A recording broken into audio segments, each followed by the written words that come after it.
বক্তাদের যে get up থাকে এর কিচ্ছু আমার দ্বারা নেই। এর অনেক কিছু থাকে, বক্তাদের অনেক নিয়ম কানুন, হ্যাঁ, সিস্টেম থাকে, কাগজ থাকে, ফাইল থাকে, দাওয়াত দেওয়ার একটা নিয়ম থাকে, হ্যাঁ, আগে কত পরে কত, মাঝে দিয়ে কত, কি ফানি খায়, আসে কেমনে, কতক্ষণ ব্যাট খায়, কতক্ষণ আসে, কতক্ষণ সদর বদর, কথা বুঝছেন না? আমার এই আসলে আমি কোনো বক্তা উক্তা না, আমার এক কথা, আমি আখিরাতের ফেরিওয়ালা, আমি এক ফেরিওয়ালা। আল্লাহর কসম, দুয়ারে দুয়ারে কবর কথা মনে করাই, আখিরাত মনে করাই, আখিরাত মনে করাই, মনে করাইতে আসছি বাজান। ভুলে গেছেন আল্লাহকে, ভুলে গেছেন আখিরাতকে। শুধু এই কথাটা মনে করাইতে আসছি। শুধু একটা জিনিস বলেন, বুঝার জন্য বলি, এই যে কাগজ, এই পোস্টারটা, এটা একটা পিঠ, এটাও একটা পিঠ, কথা বলেন ঠিক না? দুইটা পিঠ কিনা বলেন না?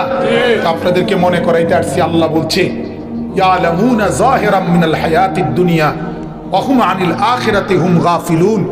আল্লাহ বলে, বান্দা, মাটির উপরের যেই পিঠ, মাটির উপরের যেই ঘর, মাটির উপরের যে অংশ, এটা তো খুব সাজাইলা, এটা তো খুব বুঝলা, এই পিঠটা তো দারুণ ভাবে লেখা ডিজাইন করে অনেক কিছু দিয়ে সাজাইলা, এই পিঠটা তো একদম খালি।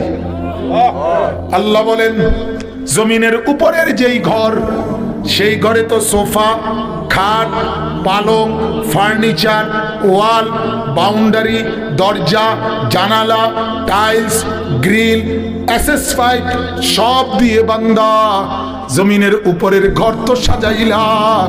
আল্লাহ বলেন, বান্দা, তুমি কি জানো না বান্দা, জমিনের নিচে তোমার আরেকটা ঘর আছে, ওই ঘরের নাম কবর, সেইটা কেন এমন খালি রাইখা দিলা? এ ঘর তো খুব সাজাইলা, এ ঘর কেন খালি রেখে দিলা বান্দা? এই পিঠে কেন কিছু নাই?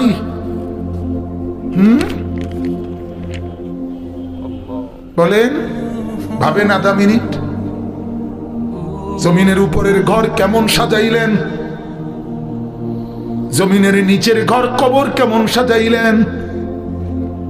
এবার আল্লাহ বলেন, বান্দা, যে ঘর তুমি জমিনের উপরে সাজিয়েছো, আমি মাওলা বলছি, বান্দা, এই সবটা সাজগোজ মিলে যা করছো, এটা মূলত খেলনা। কি খেলনা? ওমা হাদিহিল হায়াতুদ দুনিয়া ইল্লা লাহবুন ওয়া লাইব।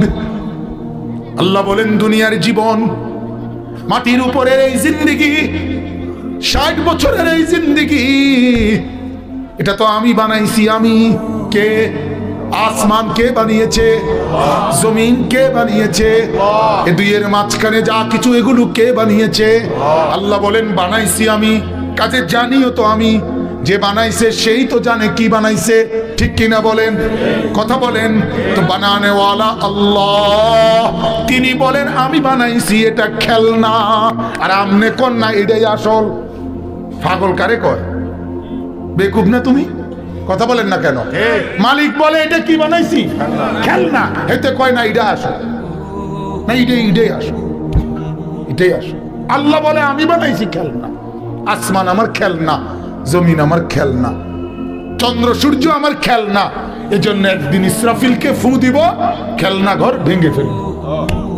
ইযা সামাউন ফাতারাত, আসমান ভেঙে ফেলে দিব, তারকারাজি ফেলে দিব, জমিন রেজা রেজা বানায় ফেলবো, পাহাড় তুলার মতো উড়ায় ফেলবো, সাগর নদীর পানিগুলো সব উত্তপ্ত টকবগে পানির মতো উথরাইয়া সব আমি বাষ্প বানায় ফেলবো, কিচ্ছু থাকবে না।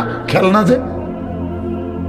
আগের দিনের বুজুর্গরা কায়দা কায়দা বলতেন, ছোট্ট বাচ্চা, আমরাও তো ছোটবেলায় অল্প কদ্দুর মাটিতে ঘর বানাইতাম, ছোট ছোট ঘর। এরপরে জামাই বউর বিয়ে দিতাম, এরপরে দেয়া রান্না বান্না হইতো, হ্যাঁ, তারপরে দেয়া কচুর ডান্ডা কাইটা তো গোস্ত, এরপরে যে সুরকি, ইটের সুরকি দিয়ে দিয়া তরি তরকারি বানাইতাম। এরুম বানাইয়া ঘর বানাইছি, বিয়েও দিছি, মেহমানদারিও চলতে আছে। কিছুক্ষণ পরে মা ভিতর থেকে ডাক দিছে, আনিস এদিকে আয়।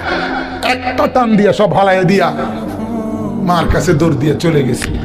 কেন ভেঙ্গে ফেললাই ঘর? এই যে খেলনা, যে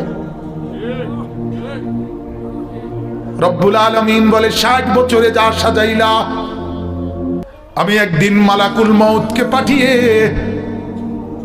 আমি ডাক দিব, আনিস চলে আয়। তো খেলনার সব কিছু রেখে তুমি একাই চলে আসবা, একাই।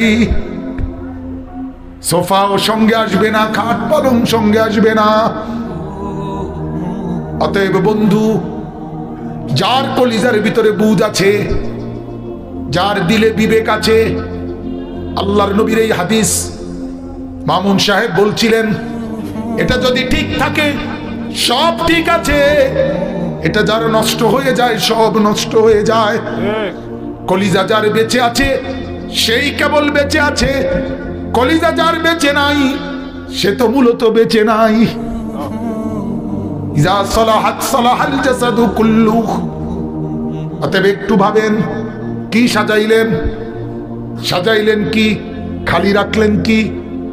খেলনা সাজাইলেন, আসলটাকে খালি রেখে দিলেন। ওয়া ইন্নাদ দারাল আখিরাতা লাহিয়াল হায়াওয়ান।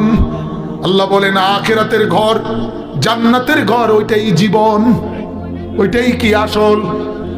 এটা খেলনা, এটা কি? গত 2 দিন আগে আমার এক ছোট ছেলে 5 বছরের, ওই আমার 2টা প্রাইভেট